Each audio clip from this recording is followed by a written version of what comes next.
भला हुआ मेरी माला टूट गई, मैं राम भजन से छूटी। भला हुआ मेरी माला टूट गई, मैं राम भजन से छूटी। मेरे सिर से टली बला, भला हुआ मेरी माला टूट गई, मैं राम भजन से छूटी। मैं राम भजन से छूटी। नमस्कार मेरे प्यारे भाइयों, मेरे परमात्मा के प्यारे जीव हंसों।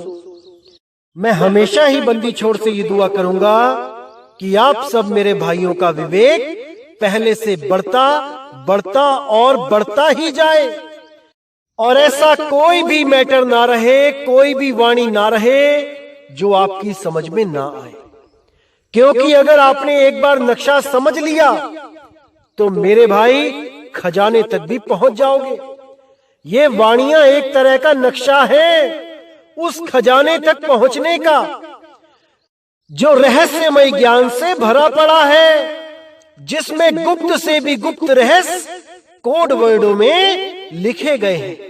उन कोड वर्डों को केवल वो ही खोल सकता है जो उसको खोलने के लिए इस दुनिया में आया है। अन्यथा कोई भी कितना भी दिमाग लगा ले उन कोड वर्डों को नहीं खोल सकता।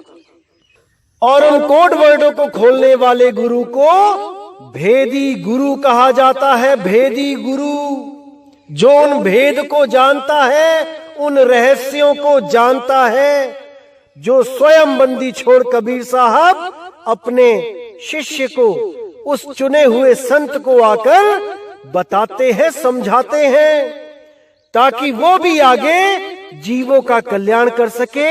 बार बार कबीर साहब को यहां आने की जरूरत ना पड़े। वो संत जिसको भी नाम दे देता है, सतगुरु बंदी छोड़ उसकी रक्षा करते हैं। वो उसके अंग संग रहते हैं और उसको काल बलि के जाल से, उस काल बलि की चोट से हमेशा बचा के रखते हैं। कैसे बचाते हैं ये आपको समझना पड़ेगा। आपको बुखार हो जाता है, आपका एक्सीडेंट हो जाता है, एक टांग कट जाती है, आपका मकान भूकंप से गिर जाता है, आपके घर में आग लग जाती है, आपको नौकरी में डिमोशन हो जाता है, आपकी नौकरी छूट जाती है, आपको बिजनेस में घाटा हो जाता है, आपकी फैक्ट्री में आग लग जाता है, तो समझो कुछ नहीं हुआ, कुछ भी नहीं हुआ, क्योंकि आप जिंदा हो। आप जिंदा हो। भक्ति करने के लिए अभी आपके पास समय है। अरे ये सब यहीं से इकट्ठा किया था, यहीं रह जाएगा। जैसे समुद्र के किनारे पड़ी रेत बच्चे उठा उठा के उससे घर बना लेते हैं, और एक लहर आती है, वो रेत वहीं मिल जाती है जहां से उसको निकाला गया था, जहां से उसको इकट्ठा किया गया था। ऐसे ही ये दुकान, मकान, दुनियादारी, ये सब आपने यहीं से इकट्ठी करी है, और ये एक दिन यहीं मिल जानी है।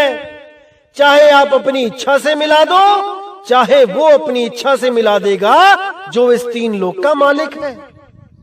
इसलिए इन छोटी छोटी बातों में विश्वास कम नहीं किया जाता।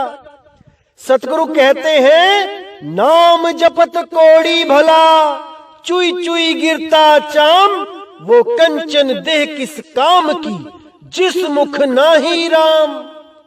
अरे आपको कम से कम कोड़ तो नहीं हुआ है, घर ही जला है ना। दोबारा पैसे कमाओ, दोबारा घर बन जाएगा। जान है तो जहान है। अरे यहां तो बड़े बड़े दावे करने वाले जो काल के दूत जो लोगों को लालच में फंसा के अपने पंथ के साथ जोड़ते थे कि हमारी शरण में आके आपके सारे कर्म कट जाएंगे, आपको कोई दुख नहीं आएगा, सुख ही सुख रहेगा।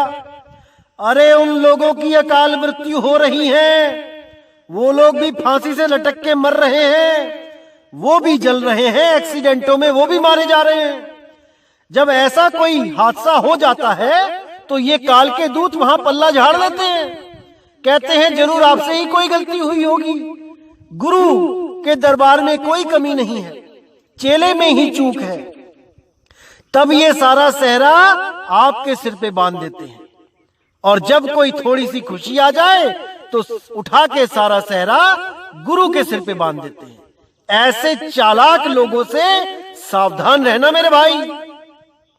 यहां कोई गुरु किसी चेले के कर्म नहीं काट सकता, ध्यान रखना इस बात का। साहिब कहते हैं एक डाल दो पंछी बैठे, एक गुरु एक चेला, गुरु की करनी गुरु भरेगा, चेले की करनी चेला। लेकिन हां, अगर आप तन मन धन से बंदी छोड़ की शरण में आ गए हैं, तब वो आपकी लाज जरूर रखेगा। शूल से सुई करेगा, जहां प्राणों की आहुति देनी पड़नी थी वहां केवल एक हाथ काट के ही काम चलवा देगा। क्योंकि कर्म का भोग तो भोगना ही पड़ता है मेरे भाई, चाहे हंस के भोग चाहे रो के भोग, भोगना तो पड़ेगा।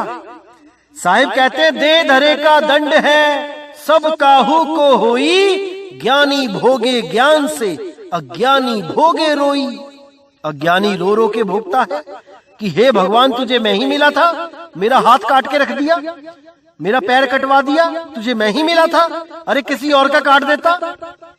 लेकिन ज्ञानी क्या कहता है, मेरे ही कर्म हैं, मुझे ही भोगने पड़ेंगे। हे बंदी छोड़, मुझे इतनी ताकत दो, इतनी शक्ति दो कि मैं अपने कर्मों को भोग के इस जन्म मरण से सदा के लिए मुक्त हो जाऊं, दोबारा इस गर्भ जून में मुझे ना आना पड़े।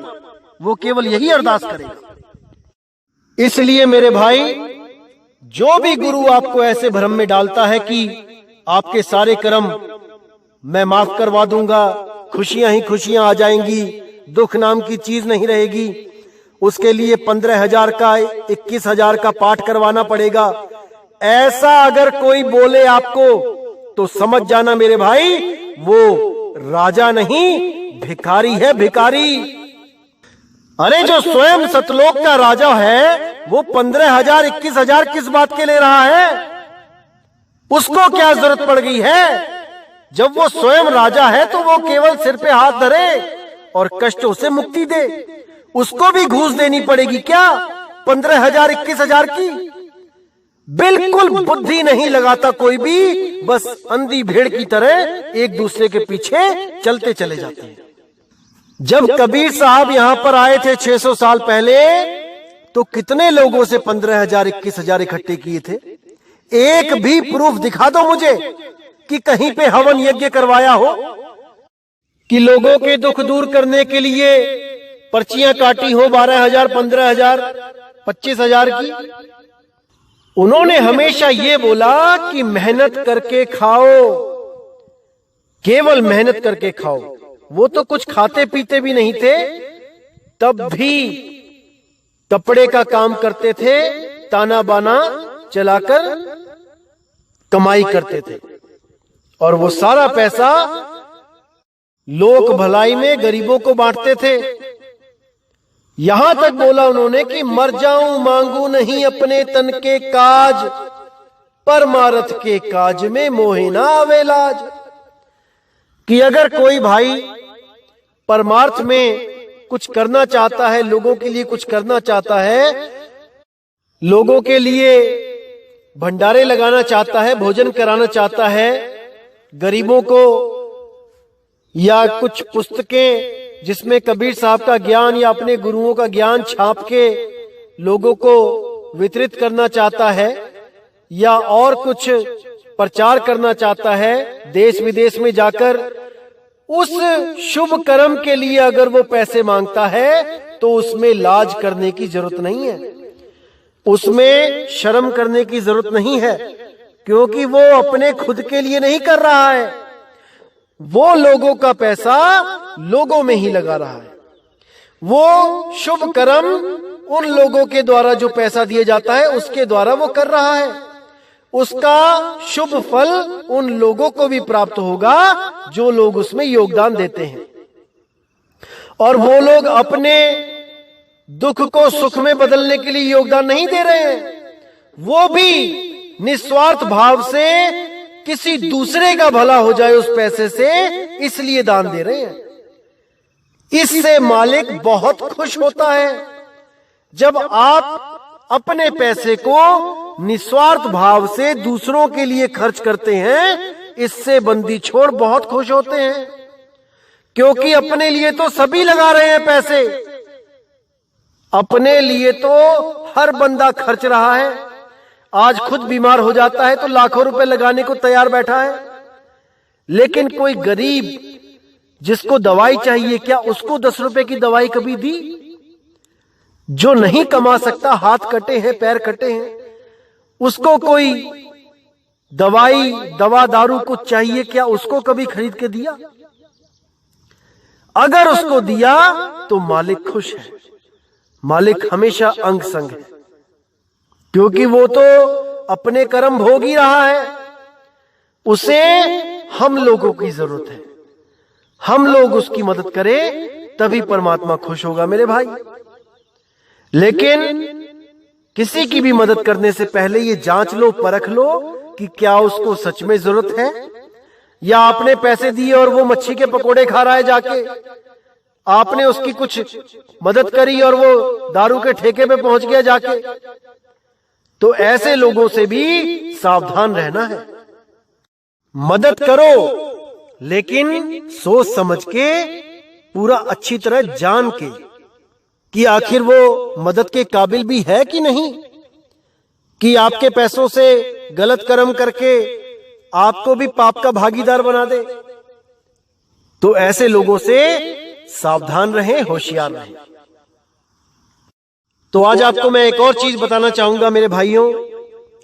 कुछ लोग हमें बताते हैं, बोलते हैं कि आप पहले कहां थे? हमारे गुरुजी जेल में गए तो आप बाहर आ गए, आप सत्संग करना स्टार्ट कर दिया।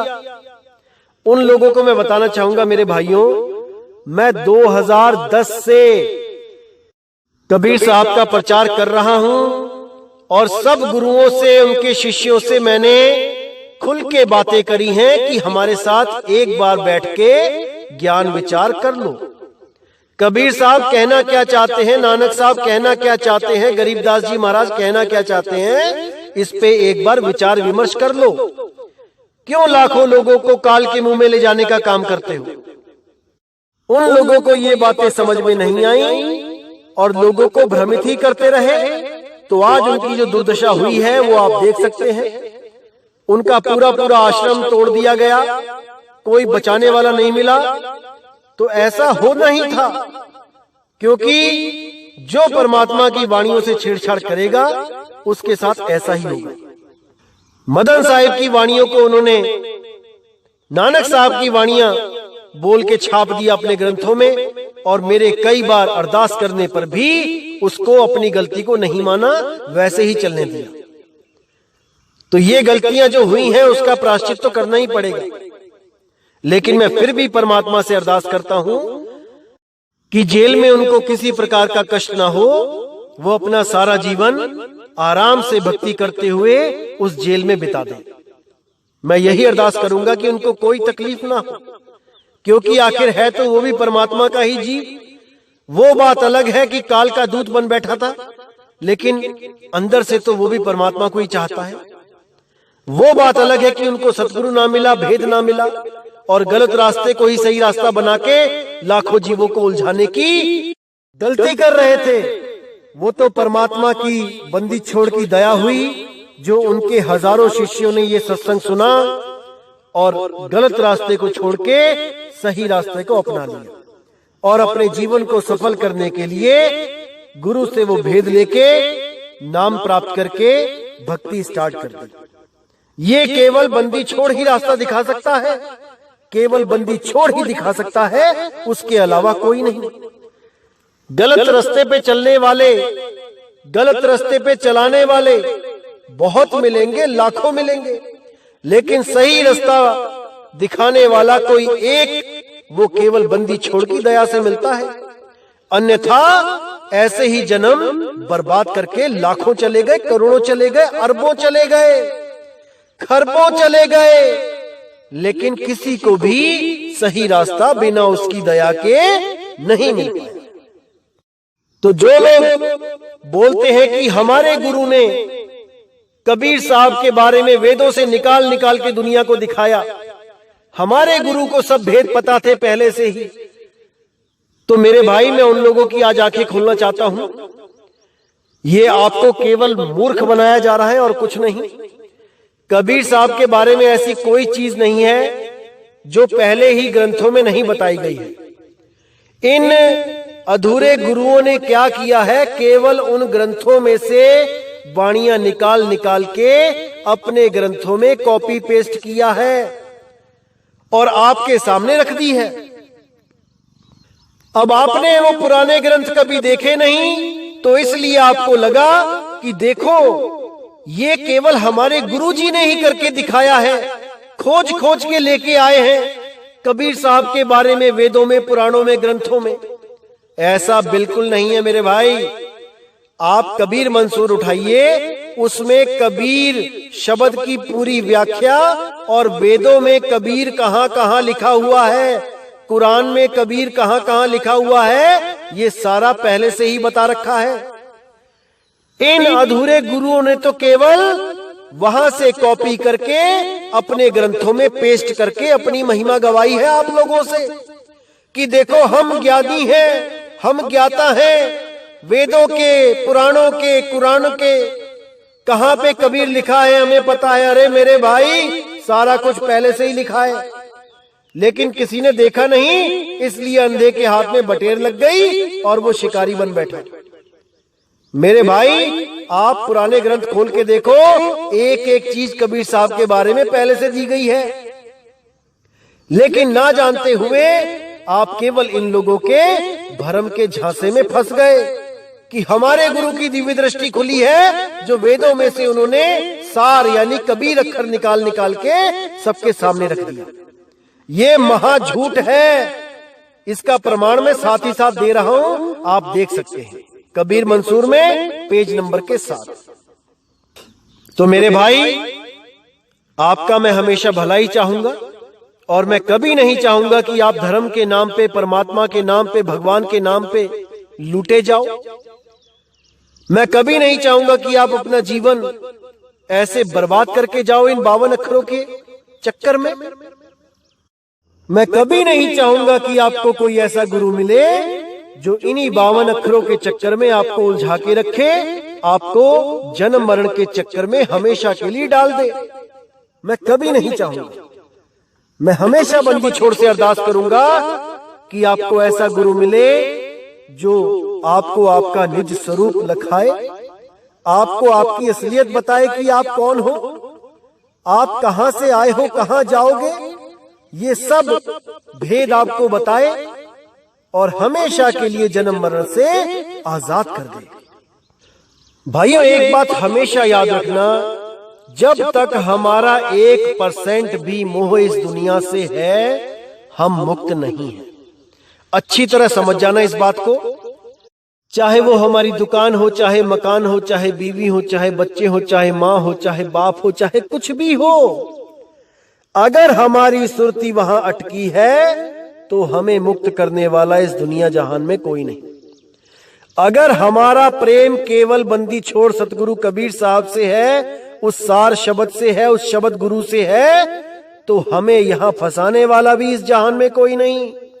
ये हमने देखना है कि हम अपनी सबसे प्यारी से प्यारी चीज को खोने पर भी कितना दुखी होते हैं। अगर हम में वो हौसला है कि हम उस दुख को सह सके, अपने असली ज्ञान में आकर उस दुख को ऐसे जाने दे जैसे बाकी समय बीता है, तो समझ जाओ कि आपको अब बंधन में डालने वाला कोई नहीं है। अगर हम उसके पीछे रोते हैं, चिल्लाते हैं, चीखते हैं, तो समझ जाना कि आपका बंधन नहीं टूटा है, आप यहीं उलझे हुए हो। अगर आपको कोई दुनियावी नुकसान होता है, जैसे कोई मकान दुकान, कोई पैसा जमीन जायदाद, कोई सोना चांदी, इसका नुकसान होता है, तो समझ जाओ कि आप बहुत सस्ते में छूट गए। बहुत बड़ा कर्म आने वाला था, गुरु ने ऐसी चीजों में आपका कर्म निकाल दिया जिससे आपको तनिक भी कष्ट नहीं हुआ आपके शरीर को। और अगर आपके शरीर को कष्ट होता है और आप थोड़े दिनों में ठीक हो जाते हो, या लंबी बीमारी के बाद आप ठीक हो जाते हो, तो समझ जाओ कि बहुत बड़ी दुर्गति होने वाली थी। बंदी छोड़ ने बड़े सस्ते में निपटा दिया और भला कर दिया। अगर आप बहुत ज्यादा बीमार हो, आपको कैंसर हो गया है, आपको किडनियां फेल हो गई हैं, आपका लीवर खराब हो गया है, आपके फेफड़े खत्म हो चुके हैं और आपको नाम मिला हुआ है, तब भी समझ जाओ मेरे भाई कि आप पे बंदी छोड़ की दया है, पूरी दया है, क्योंकि आपके पास नाम है।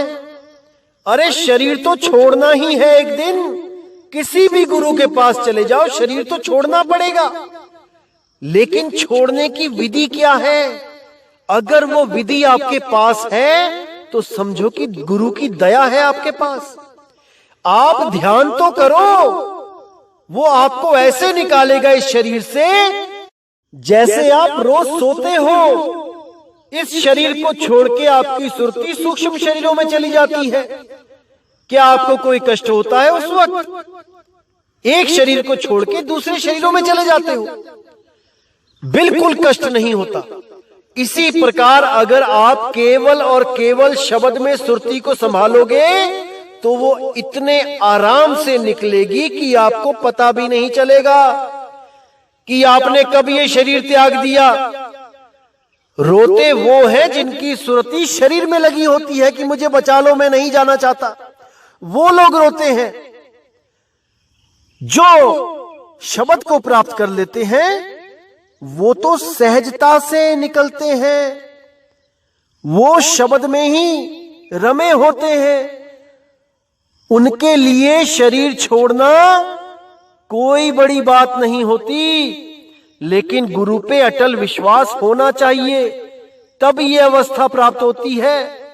गुरु पे संदेह नहीं करना होता है। शब्द गुरु की बात कर रहा हूं मैं। शब्द गुरु पे अटल विश्वास रखो, शब्द गुरु सबको बचाएगा। इसीलिए बोला, कहे कबीर सुनो भाई साधो, मैं तो हूं विश्वास में, मैं तेरे पास ही हूं, तू मेरा ध्यान करके तो देख, अगर ना मिलूं तब बताना। तो इसीलिए हमें बंदी छोड़ पे पूरा विश्वास भी रखना है और उसको ध्याना भी है। उस बंदी छोड़ को ही नाम कहते हैं। नाम जिन ही नाम ते आया, गए मसक्कत काल, नानक ते मुख यूजले, केती छूटी नाल। जिसने उस नाम को ध्या लिया वो इस दुनिया से मुस्कुराते हुए गए हैं, हंसते हुए गए हैं, लेकिन अटल विश्वास करके।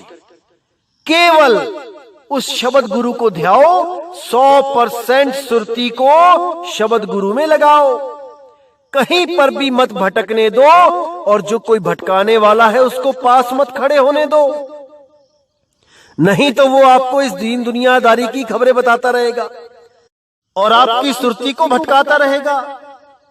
इसीलिए अगर आपका अंतिम समय आ गया है तो घबराना नहीं है मेरे भाई।